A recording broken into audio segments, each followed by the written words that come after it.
Hi everyone, I thought I'd pop on this afternoon and have a bit of a chat to you about exercise post-concussion.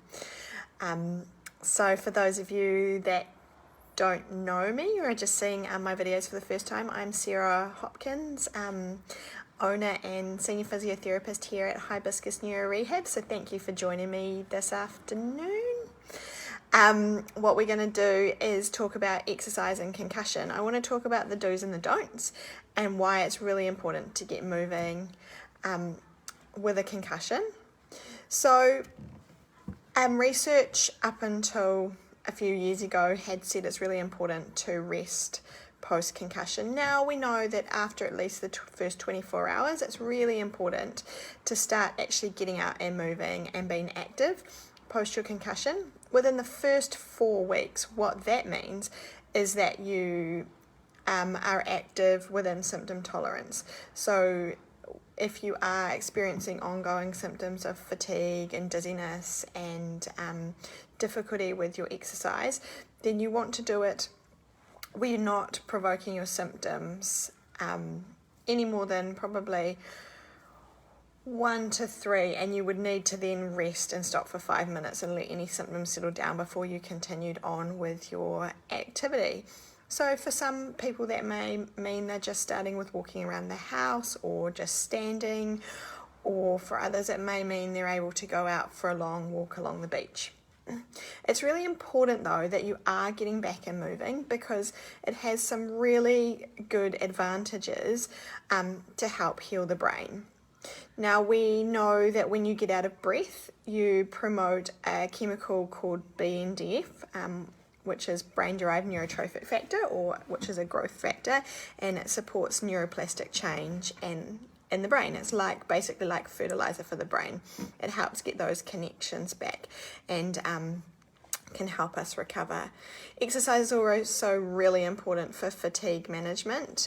If you're feeling tired, getting your body fit and active is really helpful for getting you back on track and doing what you need to do. So that's why it's important. So what you need to do is you need to start slowly. If you are having a lot of problems with exercise, you do really need to see a qualified therapist who can do exercise testing on you and prescribe your program, because if you do have a physiological response to exercise and the fact that your blood pressure and your heart rate go up and you are getting really dizzy when you're exercising, it means that can be compromised blood flow and oxygenation to the brain. So to recover effectively, you need to be doing this in a graded manner and making sure that it's done at a steady state, not to make those symptoms worse. We talked about up to 4 weeks. Post 4 weeks, we can be a little bit more liberal with what we're doing, and we can actually increase our symptoms a little bit more, because we know there's more recovery within the brain. Again, what you need to be doing is working with someone who is aware of what they're doing with exercise. In terms of other things that you need to do, you need to work within your ability levels. So it may be starting walking. For someone that's fitter, they might be able to start going out running or cycling. There's lots of variations that you can do. It's about doing something and sticking with it, what you love. The most important thing that you don't want to do is you don't want to get into a boom and bust cycle, which means you feel really good one day, so you go out for, say, a big long walk or a run or a cycle, and the next day you crash. You want to pace your activities. So that's the same with your exercise. But we know the more we can get back into exercise and being active, the faster it will help your recovery.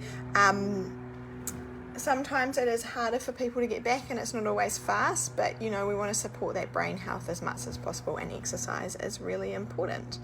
So thank you to those of you that are listening. If you do have any questions or queries, feel free to pop them in the chat box below. So just as a recap, exercise is really important to start concussion. In the first 4 weeks, it wants to be within symptom tolerance, so not increasing your symptoms too much. You want to make sure you're not getting into a boom and bust cycle. And if you are struggling with exercise post-concussion, it is worth talking to someone, normally a physiotherapist or an occupational therapist, who can help you plan and grade your return to exercise.